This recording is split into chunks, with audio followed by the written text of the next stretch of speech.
राज्यामध्ये बीड शहर हे सातत्याने चर्चेमध्ये असतं. पुन्हा एकदा बीड जिल्ह्यातील परळी तालुक्यात असाच एक प्रकार घडला. ते म्हणजे परळीमध्ये वादग्रस्त तहसीलदार व्यंकटेश मुंडे हे लाच प्रकरणात अडकल्याची धक्कादायक घटना दुपारी उघडकीस आली. तक्रारदाराकडून सोडनसी प्रमाणपत्र देण्यासाठी 50,000 रुपयांची मागणी करत असल्याचा तक्रार बीडच्या लाचलुचपत प्रतिबंध विभागाकडे करण्यात आली होती. या तक्रारीनंतर लाचलुचपत पथकाने सापळा रचून ही कारवाई केली.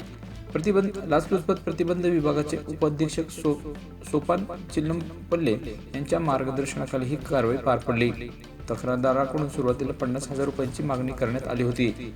मात्र तडजोडीनंतर 20,000 रुपयावर सौदा ठरल्याची माहिती समोर आली. लाचलुचपत विभागात तक्रार दाखल केल्यानंतर पथकाने पडताळणी करून सापळा रचला. दरम्यान तक्रारदाराच्या हालचालीवर संशय आल्याने तहसीलदार मुंडे यांनी पैसे स्वीकारण्यास टाळाटाळ केल्याचे सांगण्यात येत आहे. तरीही एसीबीने आवश्यक पुरावे संकलित करत पुढील कारवाई करण्याची प्रक्रिया सुरू केली आहे.